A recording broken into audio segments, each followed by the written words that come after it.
parentheses x minus 4. That's it? Is it an equation or is it just an expression like this? It's just an expression. Okay, so let's expand this. In other words, the first step would be to distribute this 3. Okay. So how do you distribute this 3 to the x minus 3? You multiply it by x and by 3. Okay, so read to me the next line. 3x minus 9 plus 7x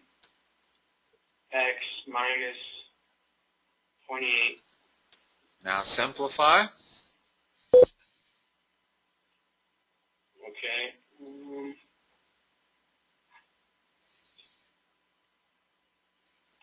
How many x's do we have? 2. Now we got 3 there, and we got 7 there. Oh, 10. How many numbers do we have?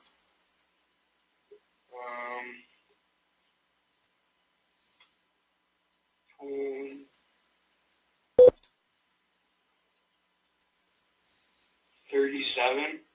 Is it plus or minus? It's minus. So that's your answer. Okay. Okay. Yeah. Let's try another one.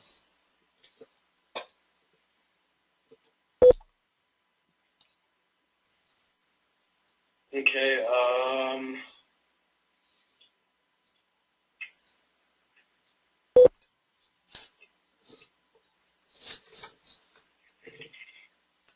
This one just says increase 400 by 12%. By 12%? Yeah. If I said increase 400 by 100%, what would it be? 500? No, it would be 800. 100% means basically double it. Okay? If I said increase it by 50%, it would go up to 600. Okay. So to increase it by 12%, we can do 2 things. We can either multiply it by 1.12, or we can multiply it by 0.12 and add that to 400. Either one is going to produce the same answer. Do you have your calculator? No, I don't. Let me go grab it. Yeah, go grab it. You should have it.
What kind of calculator do you have, Andy?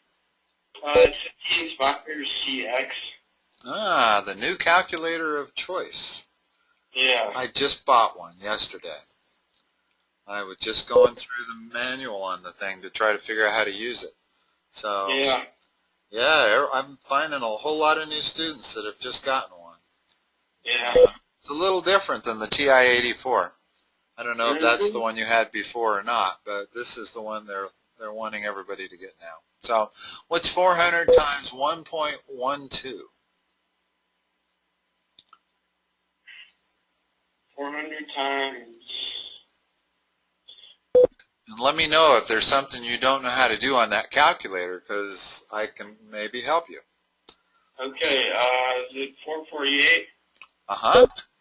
Okay, and then doing it this way should give us the same answer. What's 400 times 0.12?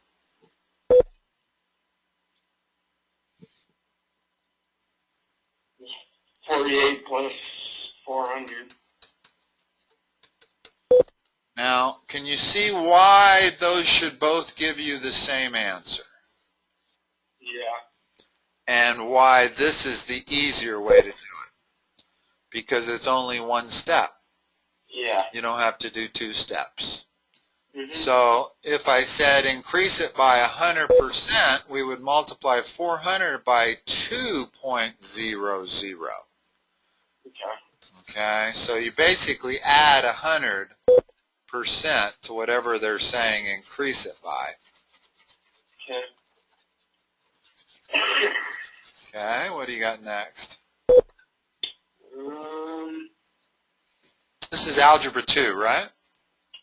Yeah. Okay, not... Or, yeah, this is, yeah, Algebra 2. I couldn't remember. I've been picking up so many new students lately that it's hard to keep track. Alright, so this is finding the volume of a globe or something. Volume of a globe, a sphere? Yeah. Okay, what's the radius? The rate, it says to use pi as 22 over 7. Yeah, alright. The radius is 11. Okay, so first of all we need the volume formula. What's the general formula for volume of a sphere?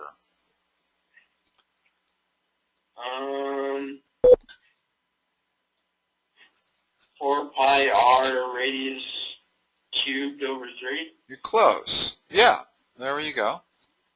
In other words, it's three-dimensional, so we know it should be r cubed. So the only part we really have to memorize is the 4/3. It's 4/3 pi r cubed. Okay. So plug in r equals 11, and what do you get for a volume? Don't convert the pi yet. Let's leave it in pi for the moment. Okay. How many pi do we get?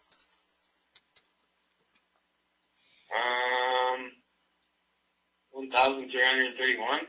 Is that 11 cubed times 4/3? Just 11 cubed. Okay, let's multiply 11 cubed times 4 over 3.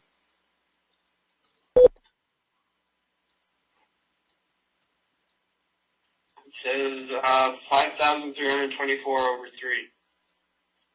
Convert that to a decimal by hitting Control Enter. 2,366.22.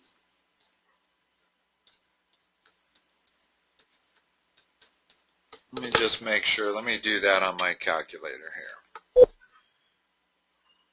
And give me my first chance to use this thing in action. So I'm going to do 11 raised to the third. That's 1331. And then if I multiply 1331 times 4 over 3, I'm not going to get that number you got. I'm going to get 1774 pi. Notice that 11 cubed was 1331. Yeah. Well, if you multiply 1331 by 4/3, just by 4/3, not by 4/3 pi, you must have multiplied it by 4/3 pi. I'm not sure. But if you multiply it by 1 1/3, you're going to get a number bigger than 1331, but not as big as twice. Okay. So this answer makes far more sense than either 2,366 or 5,000, whatever that first answer you gave me was. Okay. And for the moment, let's just leave it in pi, okay? Let me make a statement about that. You're getting into an area of mathematics where answers are generally left in pi. You don't use the decimal approximation or the fractional approximation. Pi is not 22/7. I can appreciate that your teacher is still in the point where he wants you to come up with a number, so let's do it. Let's multiply 1774.67 times 22/7.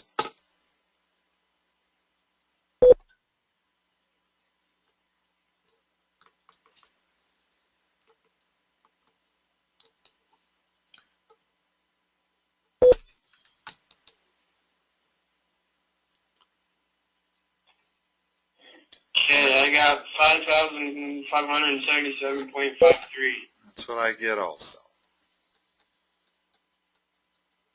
Only my calculator said 0.52. I must have mine set to, that's interesting, that we would get different answers, huh? Yeah. Huh. Okay. That's okay. Either of those answers is probably sufficient. That's all you had to do, right? Yep. Okay, let's go to the next one. Now let's see, to clear the scratch pad,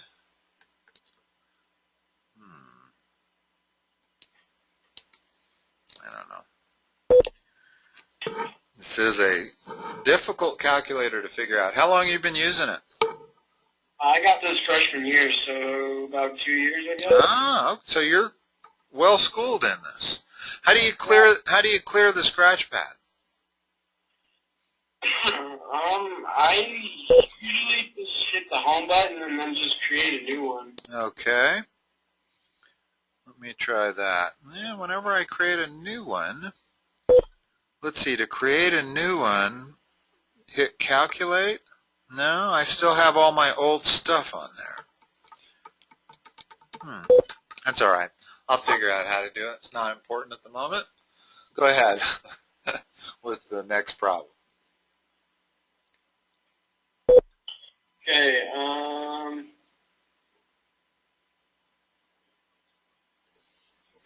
so this one, it says, substitution. So, if A equals 5 and B equals 2, find the value of A over 4 plus B over 3. Okay? Yeah. What's the first step?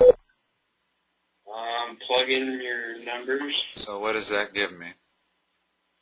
5 over 4 plus 2 over 3. Okay, how are we going to solve that? And I presume they want you to do that manually. Now, your calculator actually probably could solve that for you without you going through the process of finding a common denominator. Yeah. But let's make sure you know how to find a common denominator.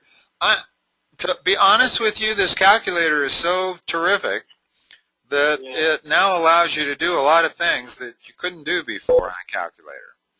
So I'm still in a state of not sure what to teach people, but I'm quite sure you need to know how to add fractions. Yeah. Manually. So the first thing is multiply both fractions by... What's the common denominator going to be? 12. How do we convert 5/4 into some number of twelfths? Multiply by 4 over 4, or 3 over 3. Well, we divide 4 into 12, which gives us 3. Yeah. And then we multiply the numerator by 3. So yeah, in effect, we're multiplying by 3 over 3.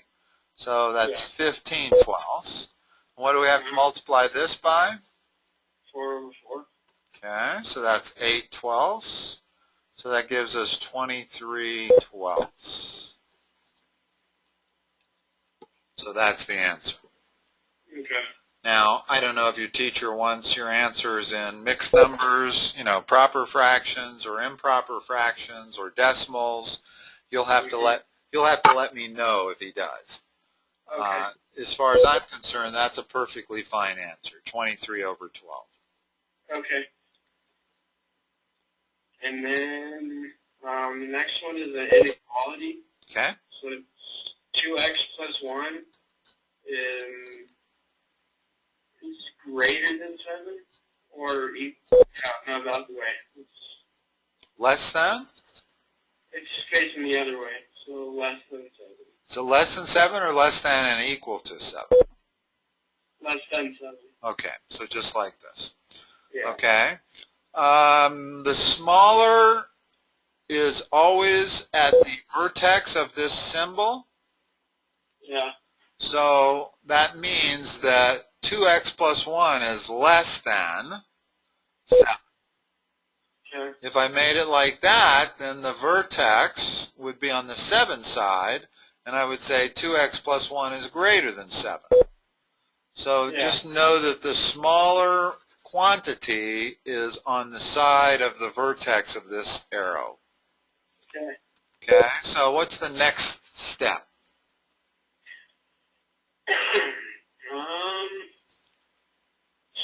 Well, Basically solve this very similar to solving an equation. okay, so subtract 1 from each side. So what's the next line? The 2x is less than 7. Got to subtract 1.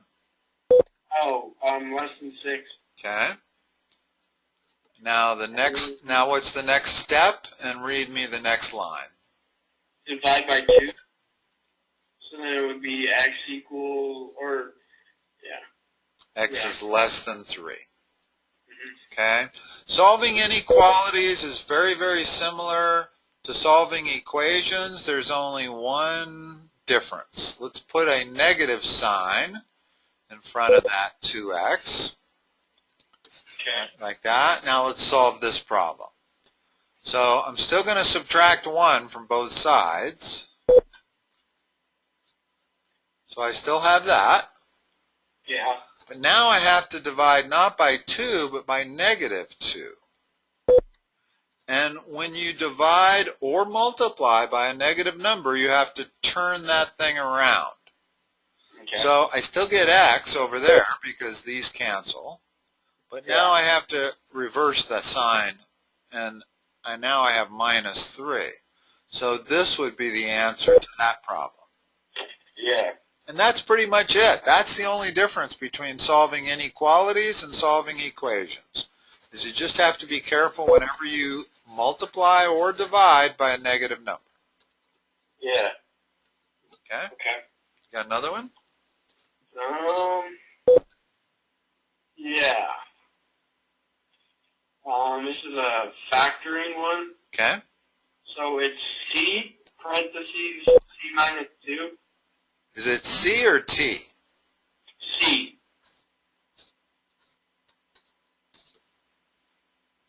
Plus 5, parentheses, C minus 2. And we're going to simplify this or solve it? Is this an equation? It just says factor. It says factor. Okay. Well, in order to factor it, first of all, we have to multiply it together. Because if you look at this, this is going to produce a c squared. Yeah. This is going to produce a c. So we're going to end up with a quadratic. And the way you generally, when they say factor something, they give you a quadratic and they say factor it. But I guess we're going to have to create the quadratic here. So let's distribute this first c. What do we get? It's C squared minus 2C. Now let's distribute the other one. Plus 5C minus 10. Okay. Now let's combine like terms. So it's going to be 3C. Plus 3c. The sign is required there. Yeah. Okay. So now we have this quadratic. And they want us to factor that. So let's go through factoring. What goes here and, whoops, I didn't mean to make an X there. What goes here and there? C. It's first step. What's the second step? What do you do next? I don't really know. You want to examine the sign that's on the constant. It's negative. Okay? The fact that it's negative means that these have to be opposite. Yeah. Because if I had plus plus or minus minus, I would have a plus number. The only way I can get a plus constant is by having plus minus. And in this case, because the coefficients of the C are the same, then it doesn't matter if I go minus plus or plus minus. It's going to be the same thing. So let's just deal with the plus minus. It does get more complicated when you're factoring more complicated polynomials, but this is a fairly simple one. So I can do it this way. Now, the next step would be factors of 10. Give me some factors of 10. 20. Factors of 10 would be numbers that multiply together to 10. So, so 5 and 2 and 10 and 1. That's it. No other two numbers multiply together to be 10. So what we want is factors of 10 that subtract, because of that, to the number that's in front of the middle term. Not plus 3, just 3. So which of the factors of 10 subtract to the number 3? 5 and 2. Okay. Now we take the larger of those factors and we put it with the sign that the middle term has. So the 5 goes here, the 2 goes there. And we've just factored it. Now, the last thing you should probably do when you factor something is check it. Now, I don't really need to check that term there. I know that c times c is c squared. The way I factored it, I made sure that this times this was equal to that. I also made sure that I don't really need to check that term. I know that I came up with factors of 10 and I put the signs opposite, so I know that these are going to multiply to minus 10. The one term that I want to make sure I check is the middle term. The way I check the middle term is by multiplying the insides and the outsides. Well, this inside is what? What's 5 times c? 5c.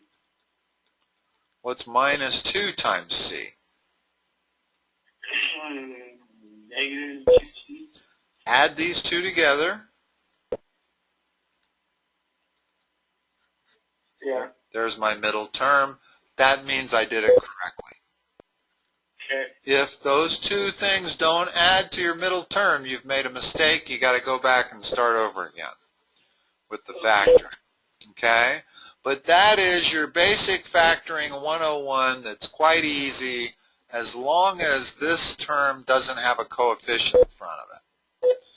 It becomes significantly harder if there's like a 2 in front of that or a 6 or anything that has lots of factors.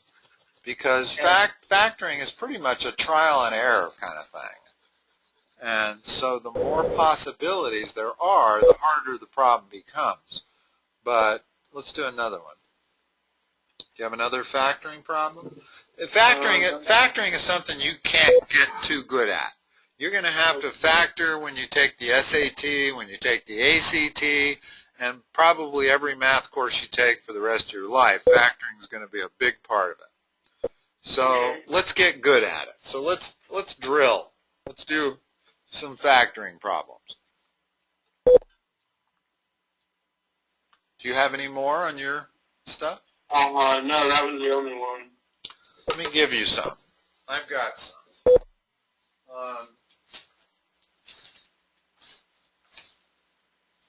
Oddly enough, all my students right now, an awful lot of them are taking Algebra 2, and they're all doing factoring. So you're not the first person I've been doing this with. I think I can even remember the page number. 256. Solving quadratic equations by factoring.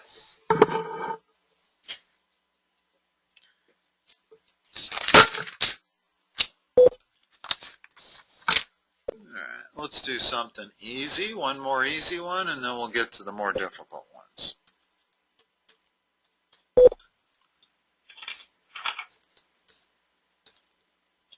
Is it okay with you if we go over 10 or 15 minutes? Because we kind of started late. Is that okay? You don't have anything scheduled at 6 that you have to be at? No. Okay. So how do we do this one? Tell me where the first step is. The first step is putting x most. That is the first step. What's the second step? It's going to be plus 3 minus 18. Okay. No. The second step is to examine the sign on that. Because that's negative, it means we have to have opposite signs. Okay? That's the second step. Determine what signs you're going to have. The third step is looking at factors of 18 that do what? We'll subtract to get 3. Exactly. So those factors are 6 and 3. Where's the 6 go? Where's the 3 go? 6 goes in the first parentheses and the 3 goes in the second one. All right. All right. Looks like you understand that pretty good. Let's give you a harder one. Second.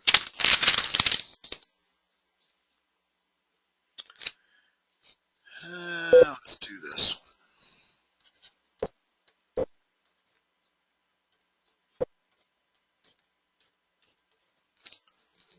Okay. First step. Okay, the first step would be to put x above. Well, actually not. Notice that if I do that, that times that is equal to x squared, and I have to have it equal to 5x squared.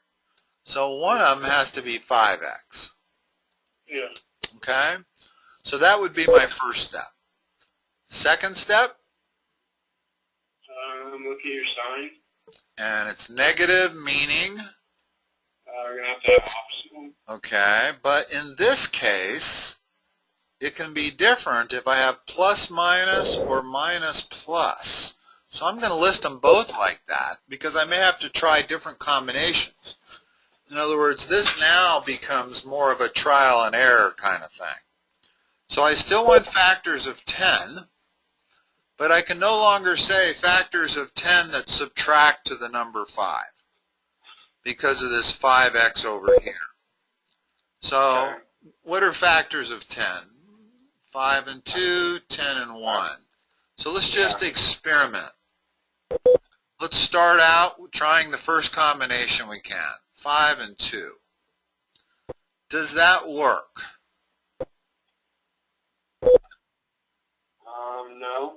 Actually it does. Notice that if I draw my two smiley faces to figure out what the middle term is going to be, I have plus 5 times x, and I have minus 2 times 5x. add these two numbers together, I get minus 5x. That is our middle term. Yeah. So my first guess solved it. In other words, the answer is this. Yeah. Had it not worked, I would have switched the 5 and the 2. Mm-hmm. Had that not worked, I would have tried 10 and 1. Had that not worked, I would have switched the 10 and the 1.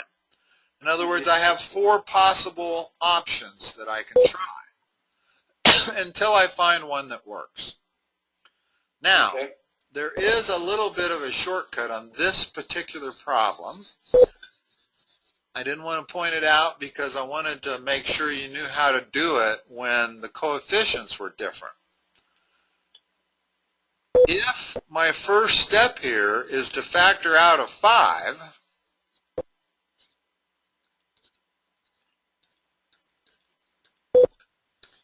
see how I did that? Yeah.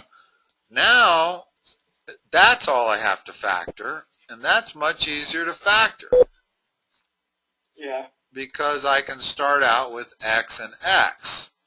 Okay, sign's still different, and it doesn't matter now because I have x and x. It's plus minus or minus plus. They're going to be the same thing. Now I'm looking for factors of 2 that subtract to the number 1. Okay. So that's 2 and 1.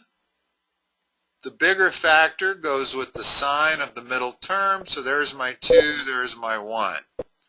So that was actually a little bit easier way to factor it. And it's fully factored. In other words, the first time we factored it, we got 5x plus 5 times x minus 2. That's not really fully factored because I can take this answer and factor out a 5 to reduce it to this. This is fully factored. So the moral of the story is that if you get a problem like this, see, first of all, if you can factor out a number. Usually you won't be able to. But in this case that I just happened to pull from my book, you could do it. Let me give you one more where you can't do that. Because normally you cannot do that. You cannot factor out a number. They don't usually give questions that make it easier on you. Let's try this one here. This is difficult because there are so many options for factoring 8.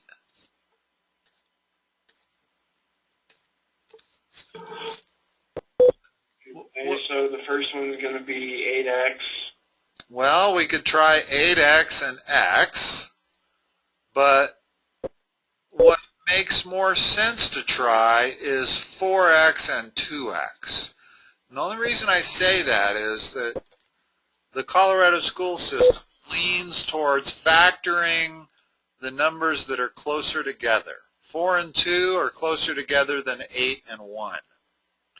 So I always tell students that if you're doing trial and error, start with the numbers that are closest together. So I'm going to start with 4x and 2x. Okay. Next thing I need is the signs. What are they going to be? The first one's going to be positive. Well, they're going to be opposite because of that, right? Yeah. So they can be plus minus, but in this case, because this coefficient is different than this coefficient, it might also be minus plus. Okay. Okay? Now, we don't have a lot of choices for factors of 5. But once again, we cannot say that factors of 5 that subtract to the number 6. We cannot say that because this coefficient is different than this coefficient. The moment you get different coefficients, then you kind of have to just wing it. You kind of have to do some trial and error. So what are factors of 5?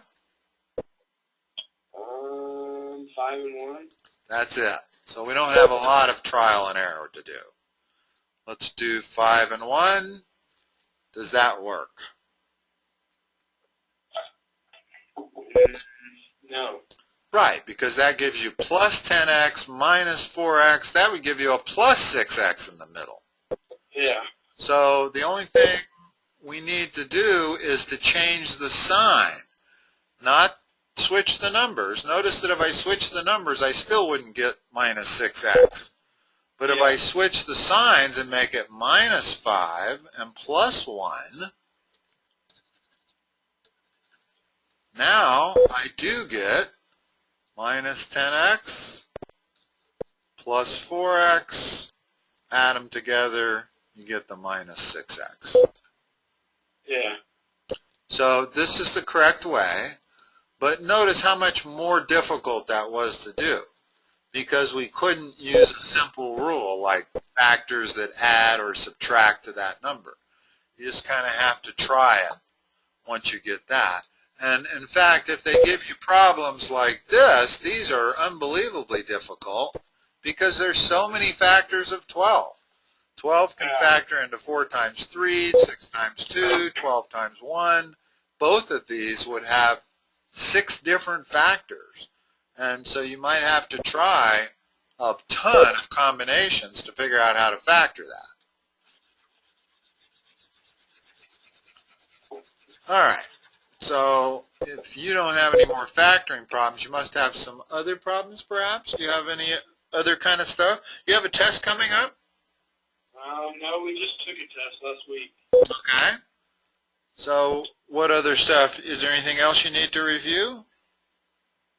That's kind of all I really have right now. Okay. The stuff on the math mates is just pretty much it's stuff I know how to do. Okay. All right. Well, we don't need to go any longer then. Let's take a look at my calendar here before I let you go. And I can't remember exactly what we talked about in terms of scheduling. What was that? Is this going to be a standard time and day, 5 o'clock on Tuesdays? Yeah, that works. Make sure I put that in. I did not. Okay. So do we want to, you want me to lock this in? This works for you? So I'll keep in it. This, if I lock this in, then that keeps anybody else from taking that spot. Okay, that works. So let me do that. Hold it before you leave. Let me make sure I get that done. All right. So now if I go to November 25th, you should be in there. Yeah. All right. One last thing. I want to be able to send you the link of this recording. Okay. So what email address should I send it to? AAP Baseball. AAP? Yeah. Baseball? At live.com. At what? Live. LIVE.com. Okay. And that was AAP Baseball at live.com, just like I've written it? Yep. It takes a couple hours to process these files. I have to turn them into WMV files or YouTube files. But then I upload that to a page on my website, and I send you the link. And if you just go to that link and click on the YouTube file, it'll play the file from start to finish. You can fast forward, you can pause, you can do anything you want. Okay. Okay. And I post those on that same page after every session. But like I said, 2 or 3 hours after. So it'll be up there by tonight, but maybe not until like 10 o'clock or so. So. Okay. All right. That works. Okay, yeah, Andy. you. Thank you, and I will talk to you next week. Okay. Bye-bye. All right. Bye.